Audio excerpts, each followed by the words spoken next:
lineouts, rucks, engage! What an amazing try! tries, and tackles, dissected by South Africa's top rugby minds. That is world class! This is To The Last Drop, your weekly in-depth rugby podcast with Liam Delcom and Brenden Nell.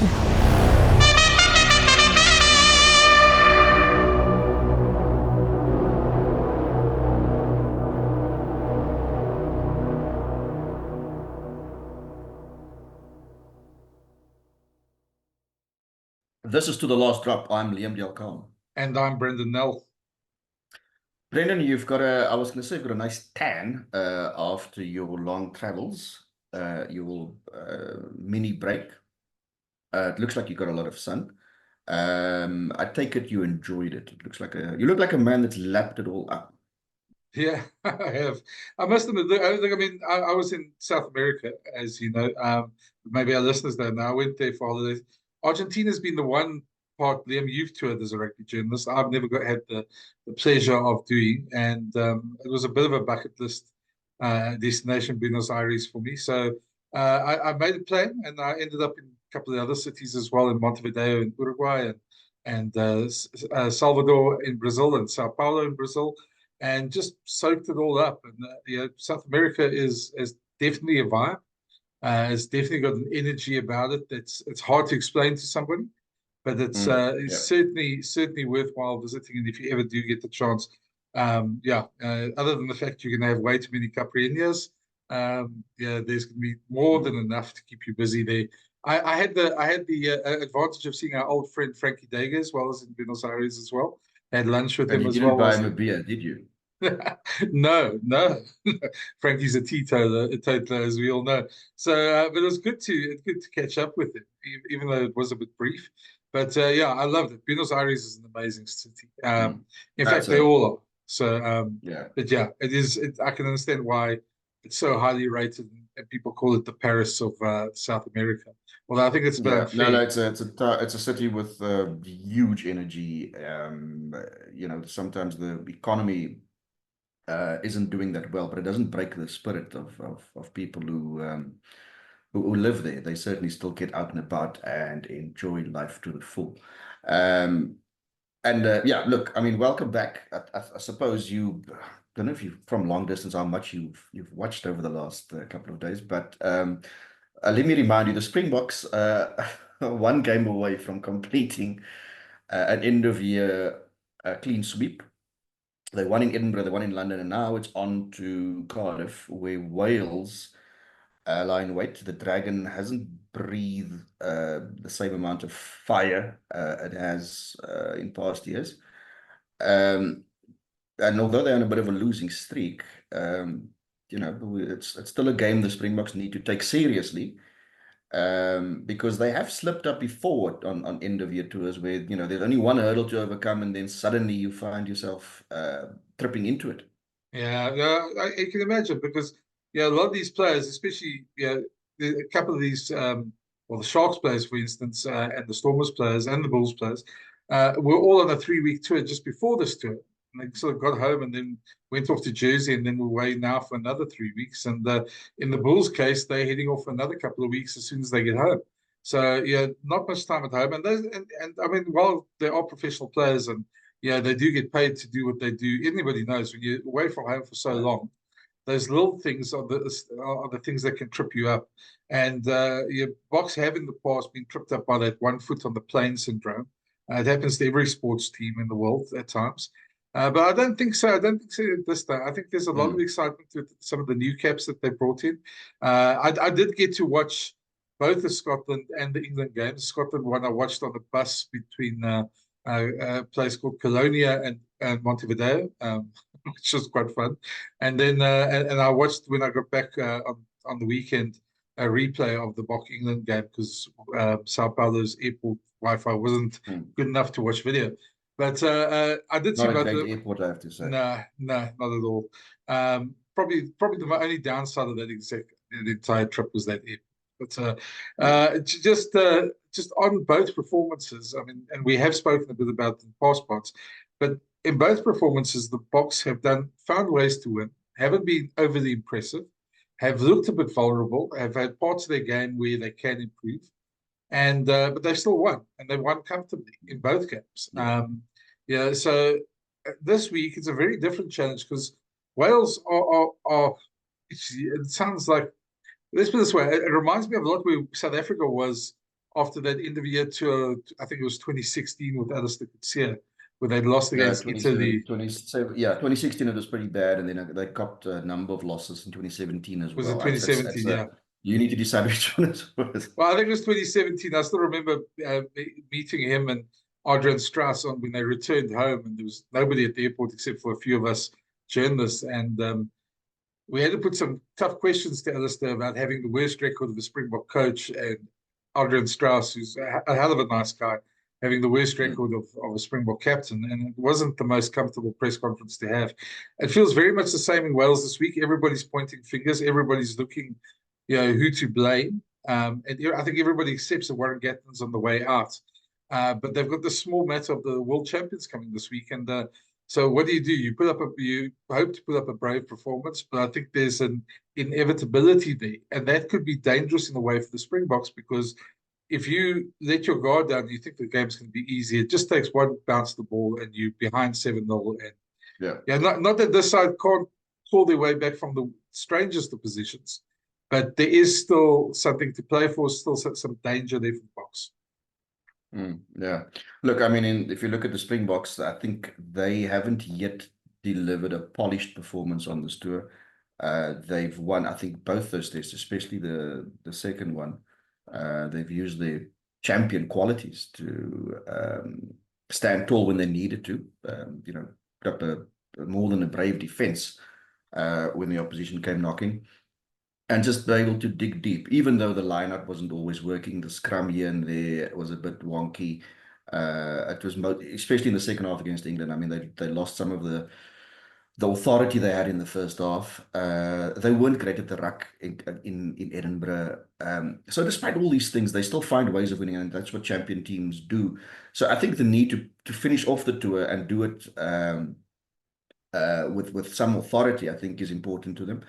And then I think also the fact that they have slipped up in those last games on tour before. In 2018, for instance, I know they lost the first game of that tour to England by a point, but then they also went and lost to Wales in the last one, which was a little bit unexpected. In that, if you look at the personnel that was gathered for that game, you'd have expected the Boks to win. I mean, they had Kitsoff and Malherbe. Ergens Snyman was starting up, and I think even Etzebeth was off the bench. Sia played, Peter Steff played. It was still a very strong side, and they slipped up then. And then, of course, end of year tour 2021 against England, the last one, they also lost by a point, also with putting out a strong team. So I think there's enough there to put them on high enough alert this week to try and deliver a proper performance. And you're right, I think the squad they've put together for this particular fixture is just about spot on. Yeah, I think the one thing about Wales, which we've seen over the years, and maybe not the last 2 or 3 fixtures, is they're the one team who don't really have an issue about standing up physically to the Boks. They actually quite enjoy it. They don't always get it right, let's put it that way. But I mean, the physicality part, which everybody else talks about. I mean, I listened to a podcast last week while I was traveling of Courtney Laws telling everybody who would listen how England had to get in the Boks faces, and the only way they were going to win was to dominate them up front. And I thought to myself, geez, if we could roll out every cliche that's been spoken about the Boks in the last 30 years, that'd probably be it. And they're not quite that team anymore. Wales normally enjoy the physical parts, and they've got some players that can stand up to the physical part. Not always for 80 minutes. And I think I was about to make the point. I've seen this movie before where it's huff and puff and it's 65 minutes, and then suddenly there's a moment. You don't want the likes of, and I'm talking about previous tours, of course. I mean, a guy like Willem Albert's running at you all the time. Yeah. It's not the most pleasant thing. You make the first 5 tackles, but eventually there's going to be a soft shoulder. Yeah, and I think out wide, I think the Boks just, with that sort of go forward ball, the way they're playing at the moment, they get good quality ball on the outside, and they manage to make sort of gaps and open up defenses a lot more. And I think if you're on the receiving end of that sort of punishment for 65 minutes, there are going to be a lot of gaps. The one thing I do think counts a lot in this Boks side's favour, not only that they're number one and all this stuff, is that players like Jordan Hendricks played in July against Wales. So he had a nervy start there. He's now selected with his brother. I think there's going to be a lot of excitement amongst them, amongst their family, and amongst some of the other players for this, because it is a very interesting, intriguing combination at halfback. But so he shouldn't be as nervy as he was at Twickenham. He should be a lot more settled.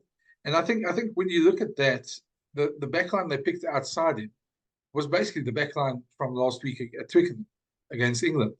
So there's enough quality out there. And on the inside, Sia and Jasper, I know Elrich's also there, but probably Elrich doesn't have as many caps as the rest of the guys, and probably still playing his way into a more permanent spot in the Boks team. But the two halfbacks certainly have enough experience around them, and there's also the insurance on the bench of Andre and Kobus Reinach, that there's not much to worry about there. The one I'm excited about, Liam, is Cameron Hanekom on the bench. And I mean, I've received a couple of messages from Welsh mates who said it's so good that he's on the bench that he can see what happens in the first half and then pick the WWF style, make the big reveal, and then take off his jacket and have a Welsh jersey on. Some of my Welsh friends believe that's going to happen. I said they've been watching too much. I was thinking WWE about the things. irony of it, but yeah. But yeah, I mean, look, anyone who spoke to Cameron, I think he said it many times as well. Wales was never an option for him. It was more a media thing driven on that side, and I can't wait to see him take the field. Interesting to see whether he'll take the field at 8 or at 6 or at 7, because he can play all three. I think long term he's probably more going to settle at 6, but it depends who's on the field at that stage, and I suppose what the scoreline is. Yeah, no, it is an exciting element, and I think without any further ado, we should probably listen to what the head coach Rassie Erasmus had to say about it, and maybe a word or two from Cameron. In these excerpts from the press conference and the team announcement, Rassie talks about Warren Gatland, the pressure he's under, and his own sort of way of managing his team and using 52 players this year, and when they will settle on the squad. Yeah, I think more importantly is I think they deserve. We've been chopping and changing and really testing different combinations, and we could have played Kobus, Herschel, Yankees. There's so many guys, who's played for us in this year, even Mornay of the Lions, but it's fortunate it worked out for the two brothers. Definitely they deserve a chance together.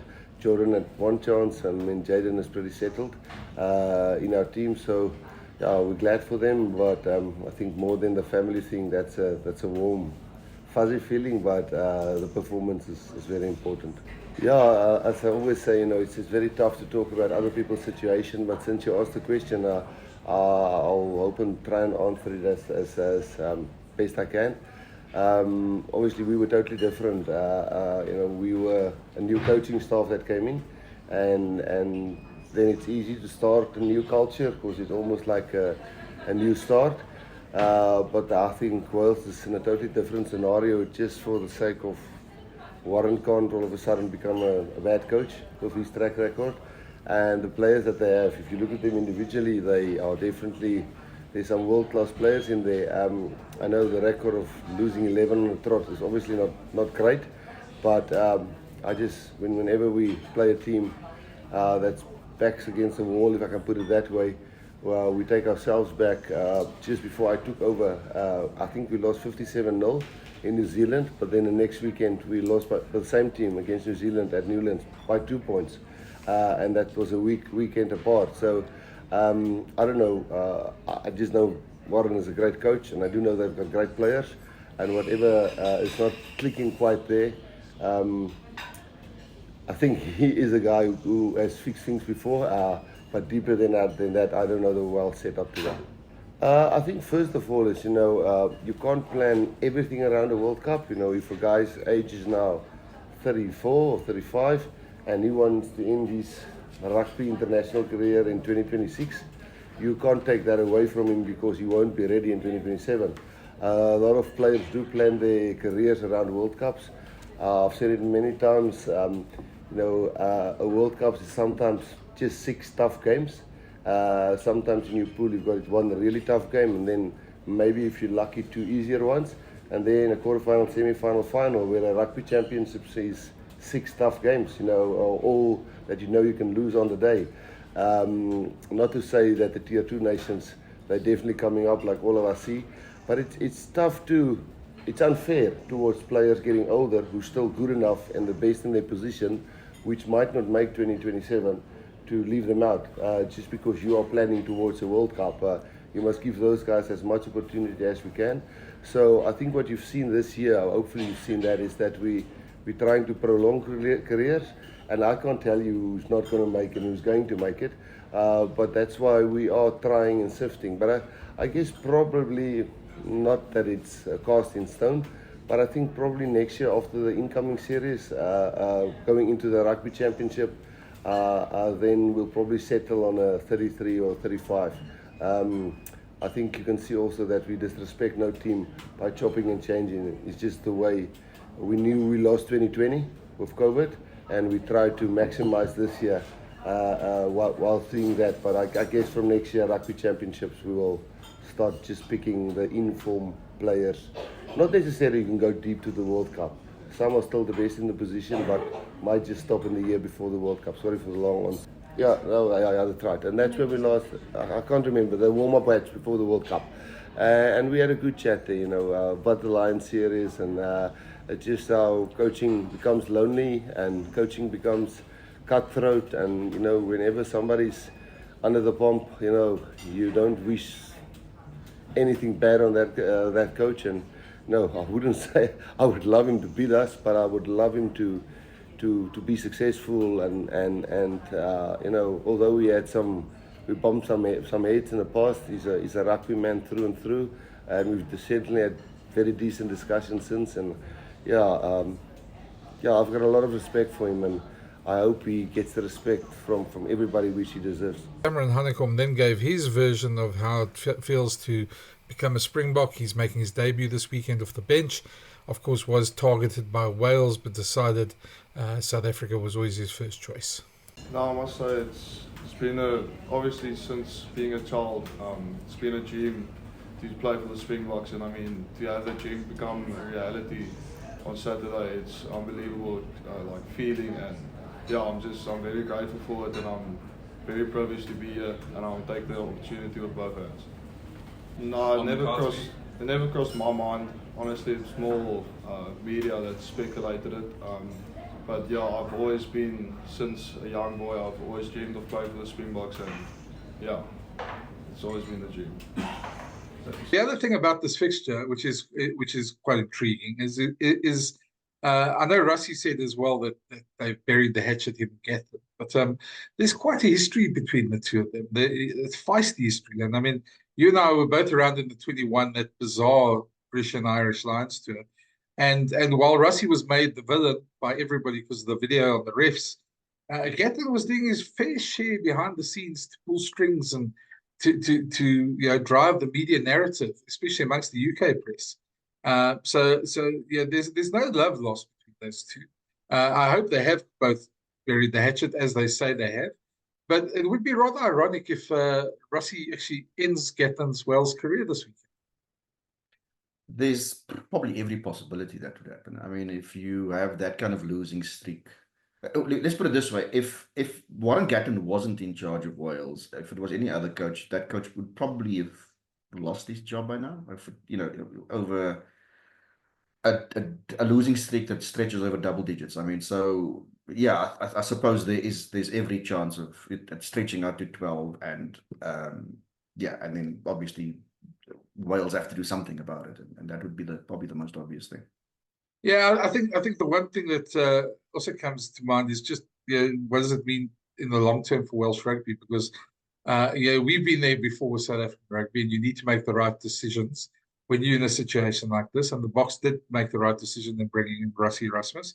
A new coach is going to want certain things. I'm not quite sure the Welsh club system is all that it should No. be at the moment, and they've got a number of problems themselves in terms of that. So it might just be, doesn't matter who the coach is that they bring in, the environment needs to change in a lot of ways, and I think that's a much bigger task for Wales rugby as well. So we're thinking of our Welsh friends. We really enjoy them. They're good people to have a beer with. A pint of brains. There's certainly some brains needed in the way they head forward in this, in the way they plot their path forward after this test. And there's your to the last drop contribution right there. Yeah, anyone who's had brains will understand what he's saying. It's a lovely beer in Cardiff. It's always been one of the funniest ones for me to name a beer brains. But anyway. Yeah. Look, it's Cardiff is a wonderful city. It's a wonderful destination. It's if you're a rugby fan, if you have an affinity for the sport, it's just Test match week is just something else there, especially from about Thursday night onwards, because then fans start coming in, and then from the Friday, people from around Wales start coming in, and it's just, that's Cardiff. It becomes a wonderful rugby town, rugby city for Test match weekend. So I'm sure there'll be, I'm sure fun will be ahead this weekend. Yeah, I was going to say, you sort of sparked a thought here. We talk a lot about Test rugby in places like that. And I mean, Edinburgh, a couple of weeks ago, another fantastic city to go watch rugby. And then if you're listening to this and you haven't had the chance, if you do ever get the chance, it's so worth it to stand in those hallowed stadiums and listen to the national anthems being sung. It's spine tingling. It's a rugby experience. I've done it. I've been very glad I experienced, and I would recommend it to any rugby fan. And then we get these reports coming out, Liam, and you and I haven't had a chance to talk about it, but of this breakaway pro league that's going to come, and there's all this American money that's going to back and take 280 professional players out of the game and have this traveling circus to rugby stomping grounds like Chicago, Houston, all these places that they reckon they're going to take teams to play every week in a competition. Well, that's what's been mooted, this IPL type style competition. My first reaction is, we've seen this movie before. Rugby, other than the normal obstacle of actually just getting rugby to sanction it, which I don't think will happen, because you take 280 top players out of the game, you probably destroy the Test game, and you probably destroy all club games around, club franchises around the world. But I'm not sure it's that sustainable. I don't know. It sounds to me it's like somebody looking for the next best thing. It's a great headline. It's again faceless PR people who are sort of leaking these stories. But I haven't seen anybody of consequence come out and just say this is a good idea. Your thoughts? I think firstly you have to say that I think it's wonderful that they're trying to do something, and that rugby in that neck of the woods probably needs to get some jet fuel in it and go places. However, I think again with this kind of scheme, if you try and be disruptors, and often with these things, when it's not being the plan isn't sort of fully on the table yet, that people make statements and they kind of just wait to see what happens. But what is the fallout? How is this received? And our friends in the English media, as far as I could tell so far, they haven't been particularly complimentary or receptive to this new idea. And it's going to be a hard sell. I mean, I don't see World Rugby jumping at it. They are obviously quite keen for the game to take off in the States. But the way in which this now has been proposed, I don't think is going to be something that they'd be keen to pay. I also just think, I mean, I'm no marketing guru, and I mean, we've both seen people in the past try and sort of conquer America, whether it's in a sporting thing or musically. I mean, you hear all the time how difficult it is for any sort of pop group or music group from across the world to break through in America. It's a very unique culture. It's a very distinct culture, and probably you would say at the moment it's a very fractured culture around there at the moment as well. So 4 guys from Liverpool can do it, Brenden. I mean, it's well, those 4 guys from Liverpool were a while back. Yeah, not many of them have done it since then. So the point being is that yeah, it's just a very difficult place to conquer as such. And what it means for the rest of the game, I think there's going to be some, if it does go ahead, or if there's any sort of concrete plans. Yeah, I come back to my old gripe of the global season of fixing, the global game first, because the one thing these last couple of weeks have shown, and I dare anybody to have this conversation, is the one thing that the last couple of weeks have shown, the drama of the last 3 weeks, when you're watching Ireland, New Zealand, or France, New Zealand, or your Springboks playing, is that there's something on the line. There's drama. There's something to play for each team, and that's, to me, I mean, club rugby games tend to come and go, and there's some great ones that come around. But in the test arena, that's still the pinnacle for me. And when you see some of the games that we've seen the last couple of weeks, you can understand why. Yeah, look, I mean, the global season is something that how many times have we spoken about this over the last 2 decades, just about, if not longer? Last year during the World Cup, a lot of we were in the media center, and there was an email that came through, and soon we were kind of sort of ushered into an auditorium, and then Bill Beaumont and a couple other senior people, including the CEO, not break the news, because we kind of all anticipated it, but they were trumpeting this new path towards a global season, and it made it sound like that it's a done deal. And we know now, more than a year down the line, that what they were selling then was just complete. They were just blowing smoke. I mean, it was just, we're not anywhere closer to securing a global season. But it was done with a fair amount of fanfare. The world's rugby media certainly assembled in one room. And 1 year down the line, they haven't moved forward. Sounds like most things that World Rugby do, unless they're tinkering with laws. But Speaking of which, they have a new chairman, Brenden. Maybe things will change. They do. Brett Robinson, former Wallaby flanker.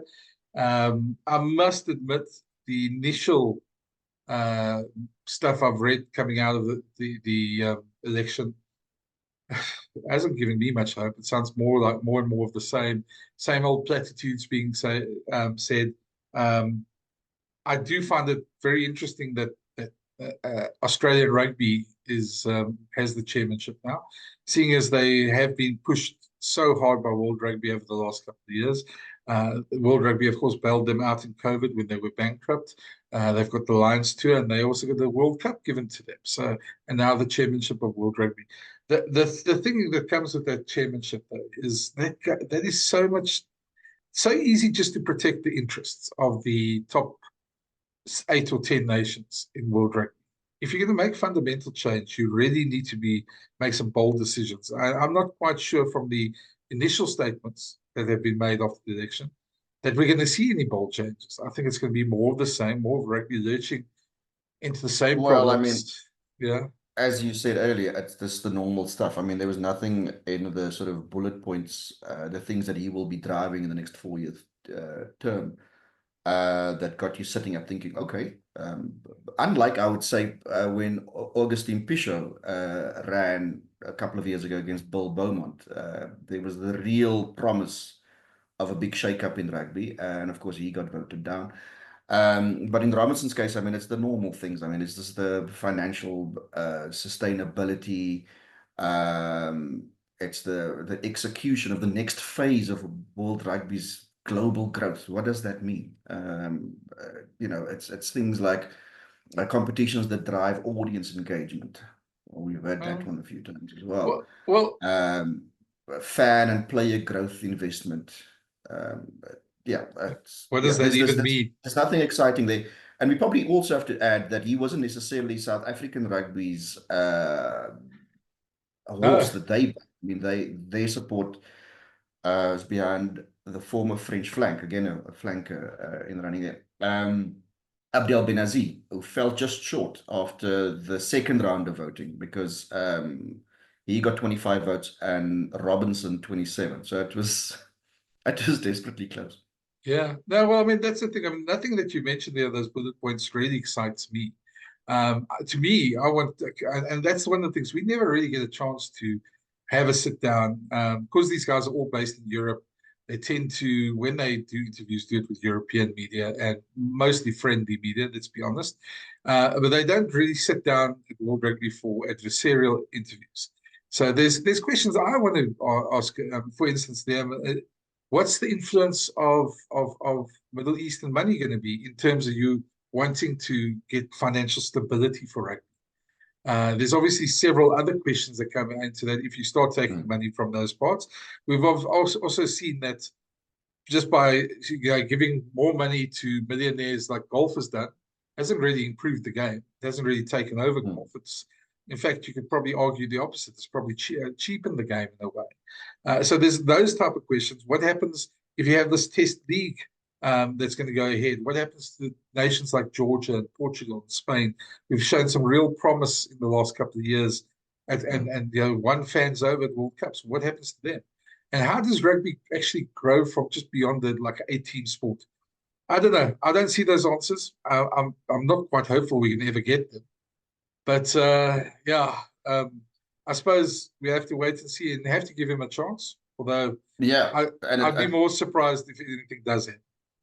Yeah, it almost sounds that this is a podcast on its own. I mean, there's enough fodder there to have a podcast on its own. So it's probably a matter we should let it for now and give them the opportunity to do whatever they've set out to do. Well, I'll tell you what, I'll put out some feelers, take a long sort of fishing rod and throw it over to Dublin and see if anybody there wants to talk about it. Don't be surprised if we don't, but it's maybe worth throwing a line at. But one thing World Rugby has done... We're happy to go there if it makes things easier. One thing World Rugby has done well, I got to give them credit for that. The World Rugby Player of the Year awards were announced, the nominees. They get announced next week. And out of the 4 nominees, 3 South Africans, although there's one glaring omission, which is, I suppose, not surprising, seeing as props never get nominated for Rugby Player of the Year. Just a caveat on that. What normally happens is there's a panel of ex-test players who get asked to vote every week during the international season. Those votes get tallied, and that's how they sort of make the short list. That's obviously got some flaws because you hope that everybody's watching the game the same way. But those tend to favor players who get man of match awards or have sort of starring roles in games. That's why props never really get there. But I think Oxenchair can feel very aggrieved. He's not on that short list, and probably the one player that should be there. But Cheslin Colby, Pieter-Steph du Toit, Evan Etzebeth, and Caelan Doris, the odd one out. Although he has had a good season, got to give him credit. He led Ireland well against the Boks and has been a standout performer for Ireland in test matches. But you can't see anybody else but those 3, one of those 3 getting it. The question then is, Brenden, who do you leave out of that little assembly? Well, to make room for Ox. Well, as a South African, you probably know what my answer would be there. But I suppose they have to show that it's not just favouring one country, because then you'd have all sorts of other complaints from other parts of the world.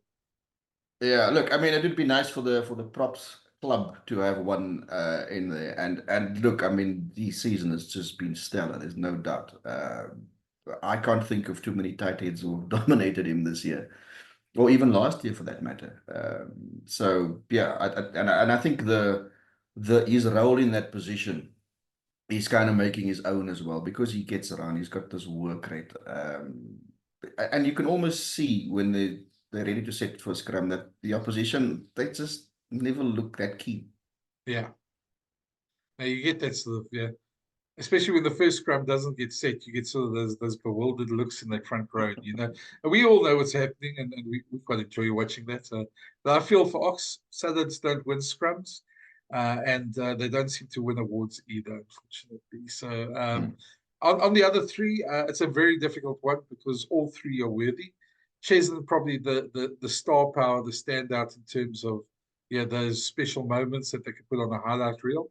Although Pieter-Steph du Toit could have probably won it in the last 4 years, to be very honest, because he's just been so relentless in the way he plays. And Evan never has a bad game. So I'm not sure who I'd give it to. I'd probably say Peter Steff should be the one who gets it. But saying that, there's a part back of my mind, I said, geez, how do you not give it to Evan?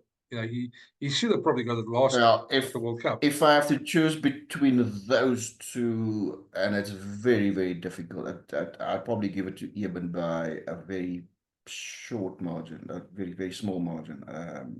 Not much in it, but I mean, he's been absolutely colossal when he's needed to be colossal. So Yeah, I agree. In terms of those two, he'd get my nod there. I mean, Colby is just in the stratosphere. I don't know how he's going to beat him. And then, and then you look at the breakthrough player of the year. Obviously, a couple of months ago, we probably all would have given it to Sasha Feinberg Mngomezulu, but Wallace Satiti has had an exceptional season. And I know there's two other candidates there as well for that, but I can't see anybody other than Wallace Satiti. I suppose it depends what they're looking for and how those voting process goes. But I think Satiti is probably going to be, and I think as South Africans, we probably acknowledge that probably is a fair result if he does get it. Yeah, absolutely. Satiti has been immense, and it's a shame about Sasha, because if he was certainly on course to have a nice full season, because I mean he got a lot of game time in his first 8 tests, and you know, if it was on this end of year tour, I always think of these end of year tours when before these awards or these nominations are made. You know, if you put in a good end of year to a couple of 1 or 2 man of the match performances, you have a pretty decent chance. So his timing probably just wasn't right. Yeah, I want to mention one of the others. I'm not going to go through all of them because there's a bunch of those awards, and we still haven't heard Coach of the Year and Team of the Year, but I think South African Rassie should be very close for that one as well. But on the sevens front, and the one that brings up debate. Oh, I know. I think I know where you're going to go with this. World Rugby has Dupont. Dupont has been nominated, despite the fact that he played 3 out of the 8 tournaments.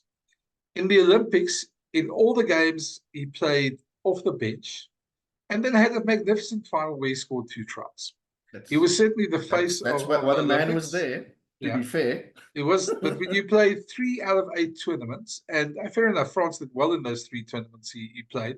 He's certainly an exceptional player. That's not knocking his pedigree.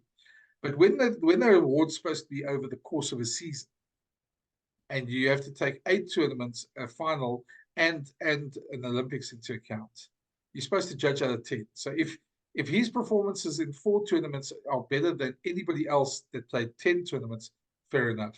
But I just think the message you send out to guys who are on the 7th circuit week in and week out, is a typical one from RB, World Rugby, unfortunately. Nick Malou from Australia, I thought was very unlucky not to be there. Terry Kennedy, who is nominated, had a sensational season for Ireland. It certainly, to me, was one of the guys who should have been there. I just found it fine. But I suppose it's the law of averages. If Dupont doesn't get an award, there'd probably be a bigger outcry in France. I don't know. Maybe I'm just being facetious. Yeah. I mean, with Antoine Dupont, there's been a lot of chat around him the last couple of weeks, and it's amazing how South Africans get involved in those debates, because there are some comparisons being drawn.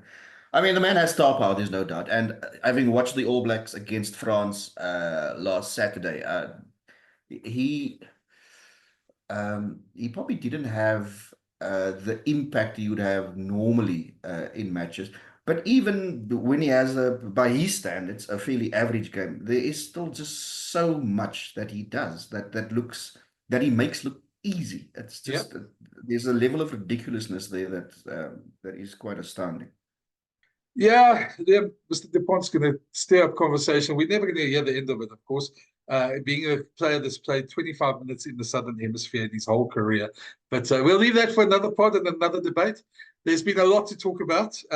We've enjoyed this one, even though we didn't have a guest. Liam, it's been good. It's been good to be back here.